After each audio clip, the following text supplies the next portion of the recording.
Guys, this shoe review it's gonna be a journey. So come along, follow along with me on this. I have a prop. I've got to convince you that this shoe, the Brooks Glycerin Max, which came out last year, to a lot of rave reviews, people liked it, that this shoe is underrated. In fact, many people bought it for $200. They did not think it was worth the $200, and they post it in resale sites like the Subwell app. I even see things like Overrated. Now, I gotta tell you, after running in it, that this shoe is so subtly greater than anything any rave review came out last year said. And those qualities are sleeper material. And the problem with sleeper shoes or sleeper anything is that if I shoot content around it and I say, hey guys, look, this is a sleeper, you're now awake to it. Okay, like Tim Duncan, 5-time champion, MVP, finals MVPs. He's subtly great and a touch underrated somehow, even though he's great. And that's this shoe. This shoe is a Tim Duncan. But the problem is when I tell you that, you're going to expect Steph Curry splashing half-court shots. Oh, this shoe is great. No, it's subtly great, and I'm gonna tell you about it. So what's my solution? My solution is to tell you two things. One, this disclaimer up front, okay, about the sleeper qualities, so you're aware that the shoe is subtly great. Number two is to tell you why it's overrated. And really quick, before we get into our 7-step review, you see that right here? This is the sexiest thing I've seen on Running Warehouse. That midsole looks, yuck. There's like a Y in there. Anyway, if you're still watching this right now, that midsole gives the impression like it's going to be a very soft shoe.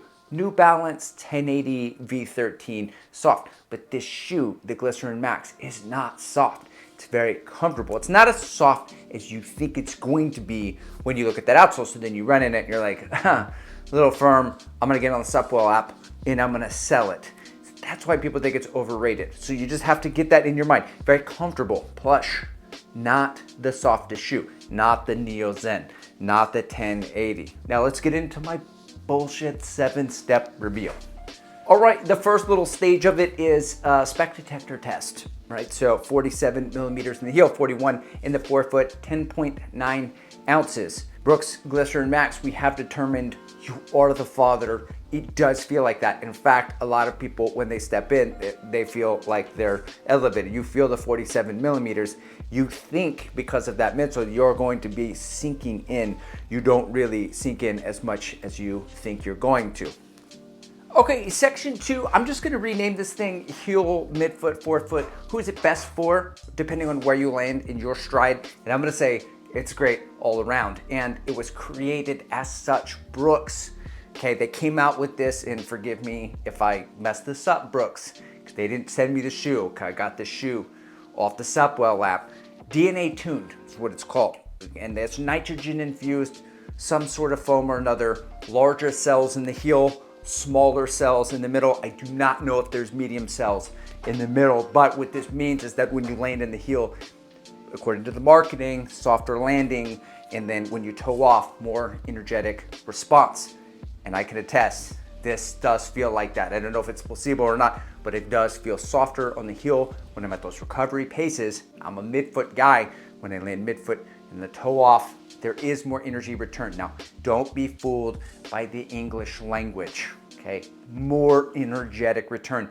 This is not for speed day. This is not for threshold. More energetic for me means daily paces up to steezy. It feels awesome. You get that dull, the classic dull Brooks bounce. It's just enough. What a backhanded compliment. Hey, but like I said, it's subtly great, okay? Very faint, the bounce. It's like the memory of Puma underfoot. You almost don't even know it's there. Okay, now for bigger runner, smaller runner, or both, I'm gonna go with bigger runner, preferred, but also I'm a smaller runner and I get along just great with it. Why? Because the intended use case for this shoe is recovery paces. I'm not supposed to be putting a lot of power down, and I get plenty of comfort from the shoe. And when I do pick it up, the power that I put down is enough at regular everyday 2 steezy paces to get that energy return. So it's accessible for everybody. But if you're a bigger runner and you squash and smash through marshmallowy shoes, then this one has enough support for you. Okay guys, now we're gonna get to the stability. And you know what? I think I might just cut this section from the review and just tell you, like, go see the doctors if running for it, because I don't have a lot of stability needs. Can't speak to it really well, but I will say it's a very wide platform. And as you can see in the heel collar here, it's pretty thick. Yuck.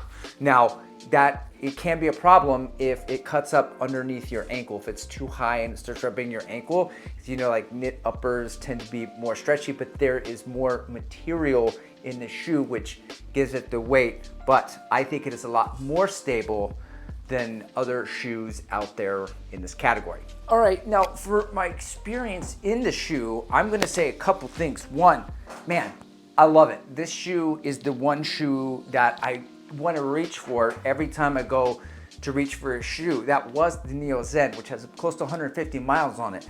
Now when I walk into my closet, I'm like, man, can I reach for the Glycerin Max? What do I have on the schedule today? Because I want to use it for recovery, for daily, for steezy.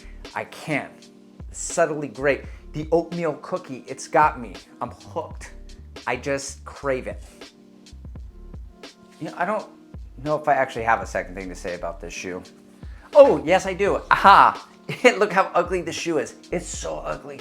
It is so incredibly ugly. I think I said at one point it was like 1980s New Balance dad drip, and I don't know, not New Balance, but it just reminds me of an old school shoe, and it's really ugly and very dad. Because if you're in this shoe, you are very married. Game over, okay? And if your wife loved you, she would not let you leave the house in this thing. You know, love's not controlling, so I mean, you know, if it's a healthy relationship, she'll at least be honest with you about it, right? And tell you. And the shoe itself is catfishy. I think that's why the bottom is so yuck. It's like, hey, I'm so soft. Buy me, and then you get it, and looks can be deceiving, okay? Because it's not soft, okay? But once you get to know the shoe, the personality starts to shine, but it's still ugly. All right, next up, we are going to be covering the value of the shoe. $200. Worth it. Worth it. James Worthy, worth it. Worth every single penny. This shoe. Okay, we're gonna talk about durability here because, like, normally I don't talk about durability with the shoe reviews. Look at this outsole. Look at it. After 109 miles, it looks brand new. Now it's a little dirty because it ran some nasty weather yesterday, but saw one of these, same colorway on the Supple app, 222 miles, on sale, 60 bucks, 50 bucks, and I promise you that the outsole looked just as brand new. I think this shoe can go 2,000 miles. I am not joking. I got 845 on the Primex strung. We're gonna hit 1,000. This may be the next shoe that I take to 1,000. Okay, and for the last section, it's our final verdict. I'm calling this one Siskel and Ebert. We're just doing a thumbs up, we're doing a thumbs down. Would I buy it again? No, maybe, and this would be good for that. Yellow lights, I'm talking about myself here, okay? And obviously, this is gonna be a big thumbs up. And I cannot wait until after the Boston Marathon to hop into that aerobic base building period and put a ton more mileage on it. And yes, when I say aerobic base building period, I do mean the Maffetone method. Yeah, math block, low heart rate. Oh, I know, love, hate, but that's my roots. That's where I started. If you want to know about it, I'm going to put a playlist which you can check out right here.